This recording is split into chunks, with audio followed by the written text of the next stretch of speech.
Hey girl, hey. Welcome back to my podcast. My name is Felice Olivia and this is the Diary on Air. So this is episode 2 of the Diary on Air. Um Last I left off with my recap for 2024, which wasn't really a recap, but I'm just stepping into this. I'm just stepping into this and I'm just going to follow myself with it. I'm new to the podcasting thing, and so I don't really have a rhyme or rhythm. And that's okay because it builds over time. But the best thing that I can do is start and just keep going, and I'll find my flow. I'll find my flow for sure. But yeah, welcome back to my podcast. If you ever see me looking off of camera, if you're listening, that's one thing. But if you're watching, if I look off camera, it's because I'm looking at a video um, on the on my TV over here. And right now, I'm playing like R&B music, which is what I did the last time I was recording. I play R&B music, and this one is Ashanti "Falling for You." And in this video, she has like a tarot card reader and stuff, and yeah. Anybody who knows me previously knows about me and the tarot and all that. And so, um, yeah, maybe we'll talk about that, but maybe we won't. But yes, I don't know if this is going to be the recap for 2024 part 2 or if I'm just going to, talk about something totally different, which is something that, of course, I love talking about, which is relationships. So maybe I'm just going to fall into it. So on episode 2, I want to talk about where I'm at here in 2025, right? And I'm dating in 2025. I'm dating, girl. Girl, let me tell you, I've been running from being a dater like forever. I'm a very attached person, and like I have ran from dating. Like I just never wanted to date. I didn't like the idea of dating because I felt like it was bad. Like I just felt like I'm a pretty dedicated, attached person and very loyal.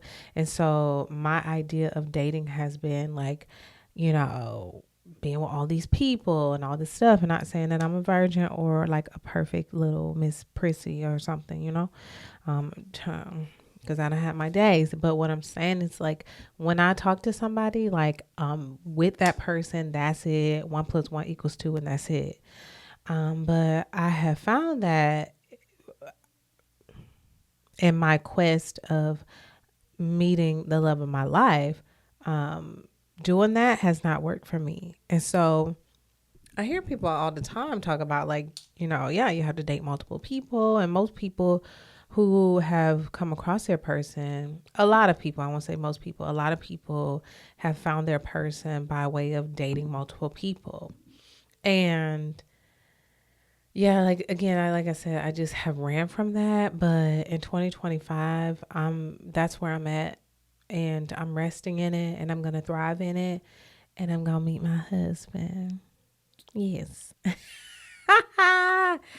yes, I'm gonna meet my husband. And to all the girls who don't want to be wives and don't want to meet their husbands and who aren't male centered and da da da da, I hope you're scratching your ass. Yeah. No, but seriously, because, like I said on the first episode, a lot of women today are like, oh, why do you want a man? Who needs a man? It's like, I need a man, girl, and I'm going to get one. I want a man. I want a husband. I want a father to my children. Yeah, I want a son in law to my mom, a brother in law to my siblings, and, and all the things. So I want to do life with somebody. And again, after I've turned 35, I'm just like now more than ever. And not because there's a ticking clock, because I feel that clock started when I was like 20. But, as a 35-year-old woman who, I mean, what else is there to do? And not like that. Not like that. Not that there's not other things to do. But this is the next thing for me. And I have learned over these years that some people find success in this area a certain way and others find it in a different way. And I've tried it one way for so long, and this year I want to try it a new way. And I believe I might be successful in it because it feels like this is the year that I'm going to be successful in meeting the love of my life. And I'm really wanting to document this because I just want to be a witness and a testament to the possibilities of finding love in this generation, you know? So yeah, I don't know where I was going with that, but I don't know what else I don't know what I've said thus far. But yeah, girl. So as usual, we will have a glass of Pinot Grigio. Okay. And right now I'm just drinking the Barefoot Pinot Grigio. Like I was always drinking. Okay, what is it? This Chris Brown now? Let me see. Oh, that's gonna be loud. Chris Brown. Oh, with Sierra. Yeah, I love that song.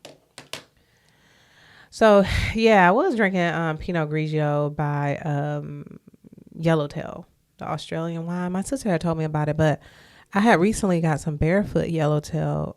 I mean Barefoot Pinot Grigio, and it's really good. Yeah, so nice little glass of wine just to set the mood. And I'm still in my mom's house and in her bathroom recording, and soon enough we'll be in my apartment. But I'm sorry.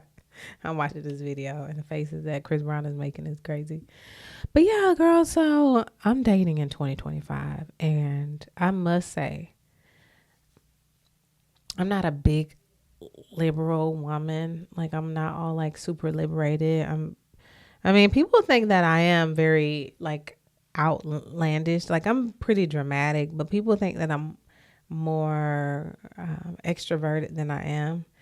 Like I'm more introverted than anything. But this dating multiple people has got me feeling real liberated. Like it's making me feel very empowered. Like, just for me, I think all my life, and I know why, maybe I won't disclose why, and maybe I don't know the deep why, but I have always been desperate for male validation.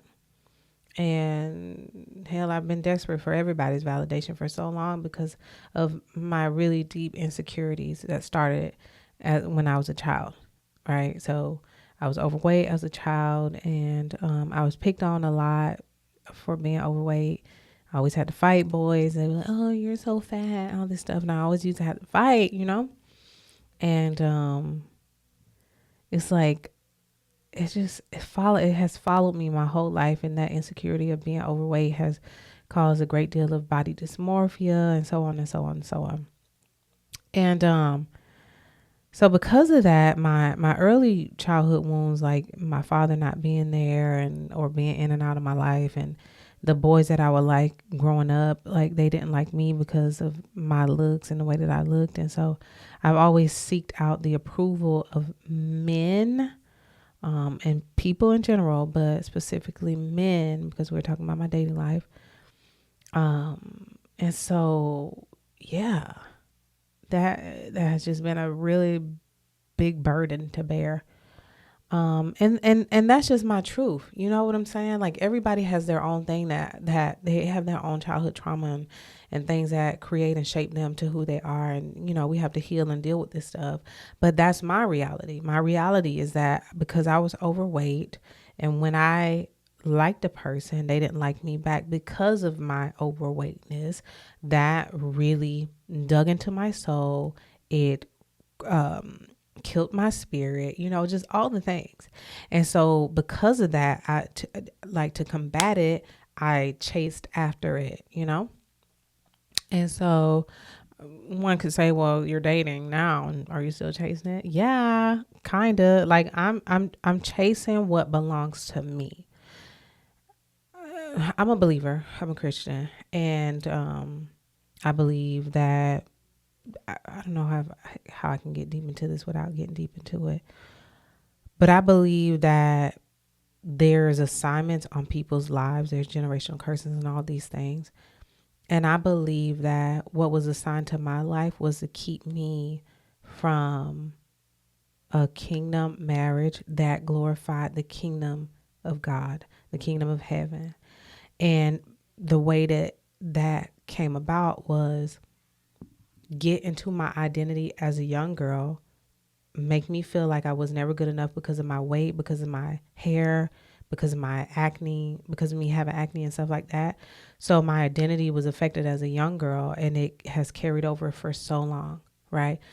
Ultimately, though, God has called me to have a kingdom marriage and stuff like that. And it's like, because it has been such a war for me and such a fight, now in my 35-year-old mindset and body, I'm like, okay, let me stand up, let me get a strategy, and let me overcome this challenge.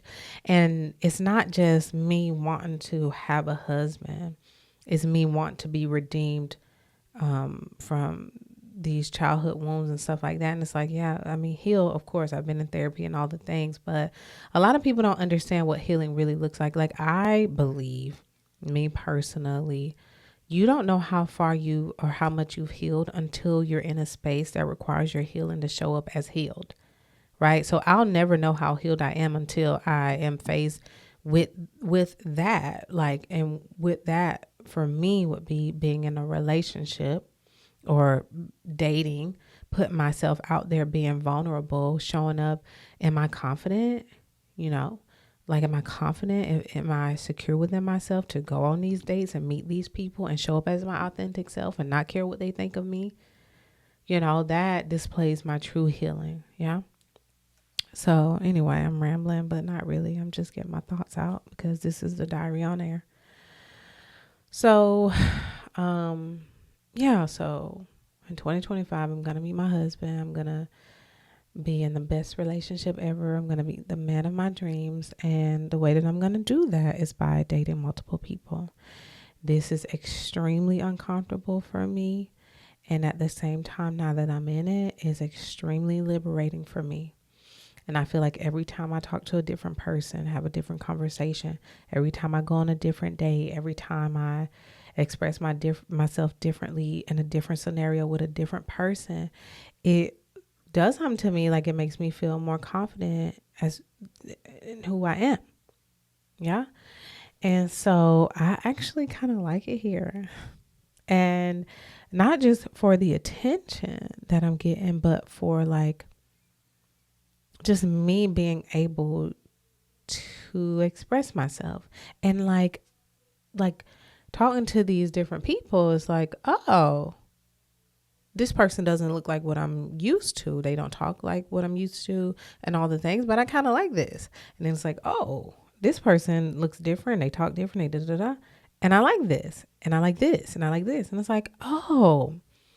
And, you know, people have said this for so long. And I'm telling you, I have studied and researched how to be in a relationship, how to attract a person, how to be married, all the things. Like, I have obsessed over love and relationships all my life, I feel like. And I'm finally at a place where it's like I have all the knowledge and information, and it's time for me to implement it. Because again, I have been doing the same thing over and over and over and over and over and over and getting piss poor results. I have always pretty much had someone see me, pursue me. And even if I don't like them, I'll go into it and just do it. And that's not really what I want. And in that, I was self-deceiving myself. And every time that I would self-deceive myself, I would get hurt. And as I would get hurt, I would blame that person for hurting me. But it wasn't them hurting me. It was me deceiving myself because it wasn't what I truly wanted. But I just went with it and denied myself. Yeah, I wasn't being true and authentic to myself.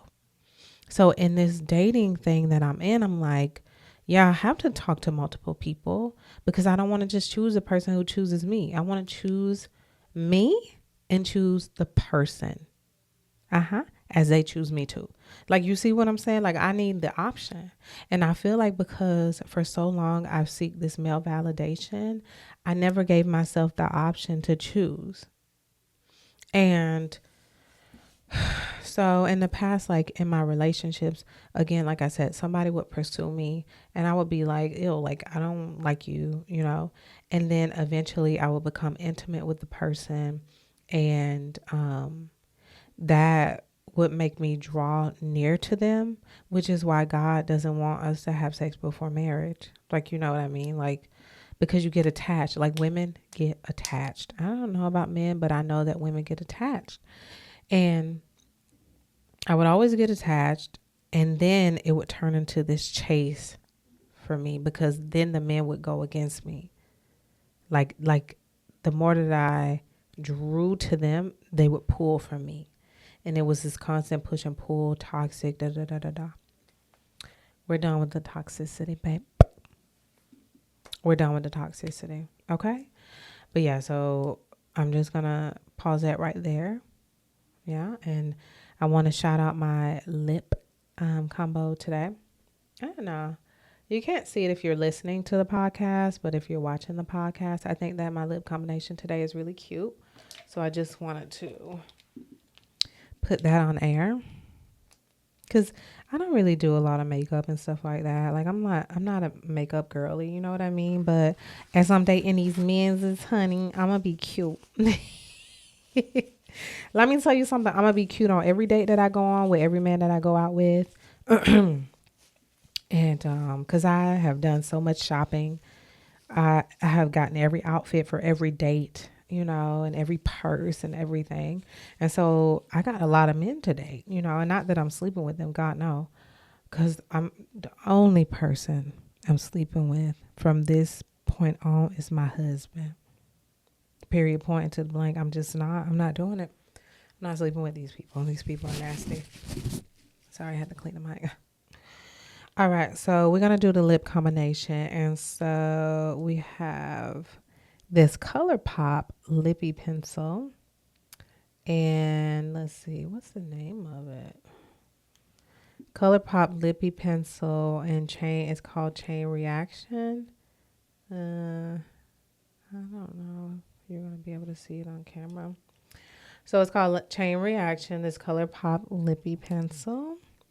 So I put that on first, and then I go in with my NYX Butter Gloss. What girl doesn't love a good NYX product? Butter Gloss and Madeline BLG 14. Okay. And then I go in with the NYX. This is like a duo thing. It's called Shine Loud Global Citizen. It's like a gloss and a lip stain thing. It's so cute. Shine Loud Global Citizen. So we're going with that next. And then I put on the Milani Soft Rose. This is a plumper, and it's called Milani Soft Rose number 8. Keep it full. And then last but not least, this is Pout Bomb by Revolution. Pout Bomb by Revolution and Candy. This thing here, girl, is so cute. I love it. So it's not like, it's like pink. Yeah, it's like a pink, but not like pinky. Not like really pinky. It's like a gloss pink. So yeah, I really love that. But anyway, that's my lip combination for the day. Okay. I'm so I'm so cutesy and dumb-mutesy. Okay. So yeah. So right now Usher is on with the confession, child. I don't want nobody to confess nothing to me. Take it to the Lord, child. Take it to the Lord, and you need to repent and get out of my face. Cause my husband better not even ever come to me talking about, girl, you got what? You ain't got nothing. You got to get on your knees and take it to God before I knock you out. Thank you.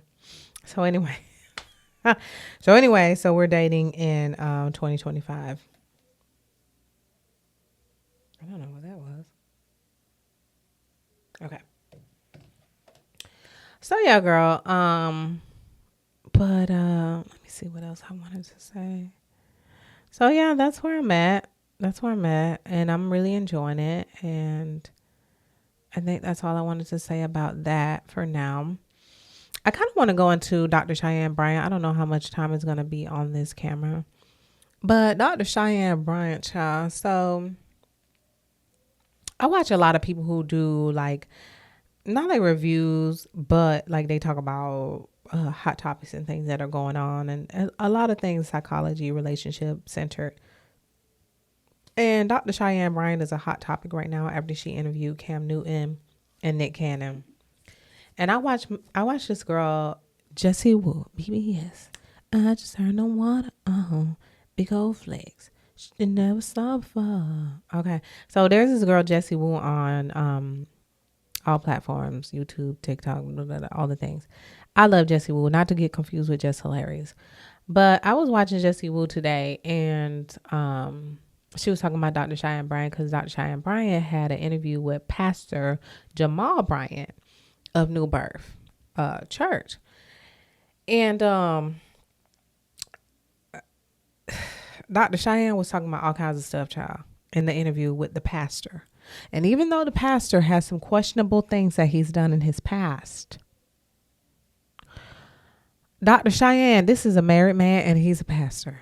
So the things that you're talking about are pretty intense, ma'am. You need to take it down 20 notches. You need to take it all the way down. She was talking about like a lot of sexual things and intimacy and stuff like that. And I guess, but the way that she was having the conversation, like Jessie said, you would think that she came there to tempt this man from the beginning. And so I'm like, where has everybody been? One thing I'm going to say about me, and not to toot my own horn, because nothing that I do is alone. Everything that I do and my wisdom and my everything, anything good that I do is because of the grace and mercy of God. Like the kindness of God to give me gifts of the spirit and stuff like that. But my discernment is retarded. Okay. And I was telling people about Dr. Cheyenne from the beginning. People will be looking at me like I'm some kind of hater, swader, mater. No. Dr. Cheyenne, when she was on Cam Newton, this is not judgment. This is not judgment. This is not judgment. And Jesus talking about don't judge lest you be judged. There's all kinds of stuff in the Bible about judging, but there's also a theme that Christians are allowed to judge other Christians. It's okay. And judgment meaning to hold one accountable. Now, Dr. Cheyenne, she talks about things that are Christian based. So, sister, since you're talking about the Bible, let's talk about it. Now, when she went to see Cam Newton and talk to Cam Newton, whatever, there was a different demeanor than she had from Nick Cannon. And me as a woman, I know 1 + 1 = 2. I know that she's not as attracted to Nick Cannon as she would be to a Cam Newton because the spirit recognizes the spirit. You see what I'm saying? The spirit that Dr. Cheyenne operates out of was attracted to the spirit that Cam Newton operates out of. Yeah. And that's why if you watch the interview closely, the banter between the two was almost like two animals in the bedroom, like going at each other. And that's a bit vulgar for me to say or descriptive or whatever, but I know what I saw. The way that Dr. Cheyenne dressed from the gate, she had on a Fashion Nova dress, and no judgment, but I'm just saying, you read the room, and I saw what I saw. The way that she had dressed, for the interview with Cam Newton is like, girl, you know this man is a womanizer. Why are you dressed like that?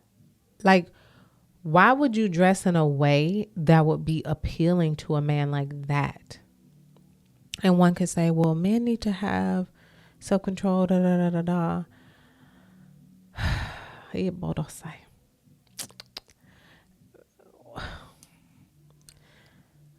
Men need to do a lot of things, and so do women.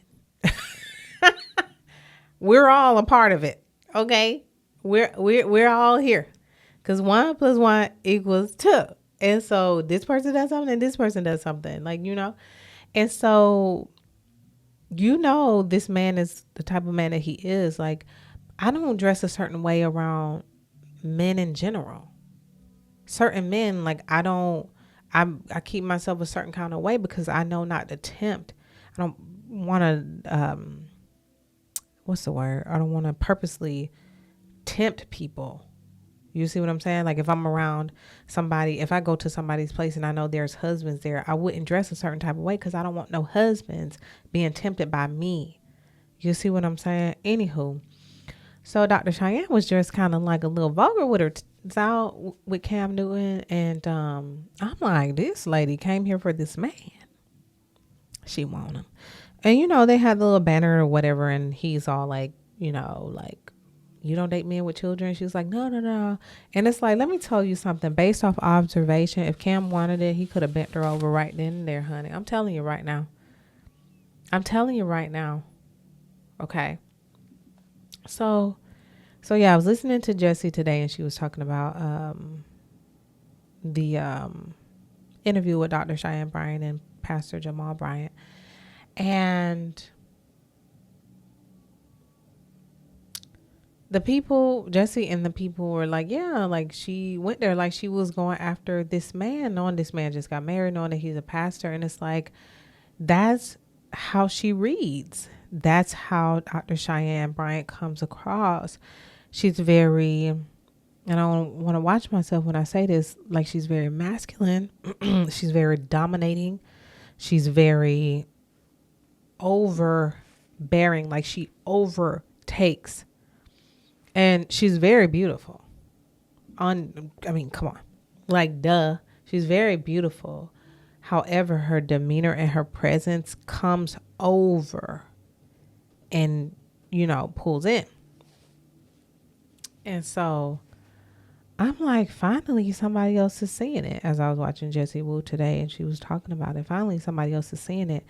I think that people are so without that when something comes up that's new and different, quote unquote, they cling to it. And a lot of people drew to Dr. Cheyenne Bryant from the beginning because she was beautiful and they felt like she challenged this man like Cam Newton, who is this macho guy. And it's like, no.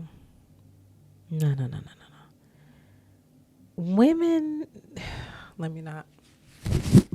I'm gonna save that talk for another day because people gonna swear that I don't like women, and it's not that I don't like men either. But I understand people. I understand people and I understand spirits and how they move and how they operate. But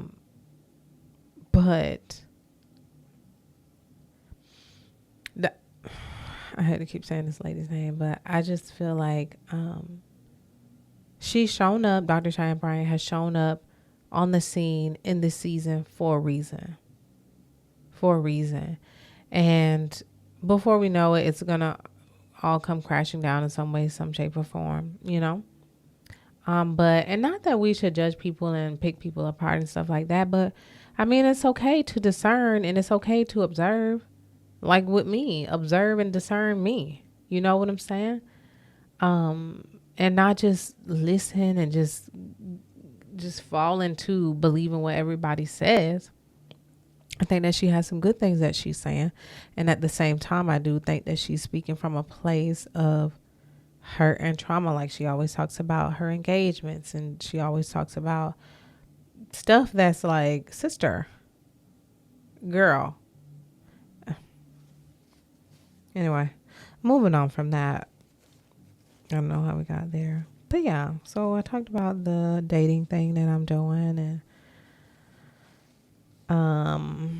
yeah, I'm just excited for it. I'm excited for my future and I'm excited to experience something new. I think that I've experienced a lot of poor relationships in my life and not by accident. I definitely think by design in some way, shape or form. Because I believe there is a bigger picture always. And I think that some situation we put ourselves in, but me as a believer in God, the God of the Bible, Jesus Christ, Lord and Savior, the God of Abraham, Isaac, and Jacob, that God that I serve, he's my father. And I think that he allows certain things to happen to us and also for us. And that's just my belief. I'm not here to change anybody's belief about anything. I just want to speak my truth. And I think that he has kept me and sustained me, and he's molded me and shaped me for a time as this. And this is a time that, mark my words, I'm going to meet my husband in the year of 2025. We may or may not get married, but I'm definitely going to experience the best relationship of my life from now until the day that I take my last breath. And I'm super excited about it because I have allowed myself to be in situations that I shouldn't have been in. I've settled. I have dumbed myself down. I've killed my light, like dimmed my light, to uplift the men that I've been with and whatever, all the stuff, And so, yeah, I'm super excited for my future, and not in an anxious way, but in a receptive way. Like, oh, this is it. So yeah, I think I'll just end it right there, and maybe come back for another episode. So I think that's all I want to say right now. But thank you so much for tuning in to the Diary on Air podcast, and I look forward to making more episodes and stuff like that. So yeah, that is it for episode 2. So peace in the Middle East. Bye.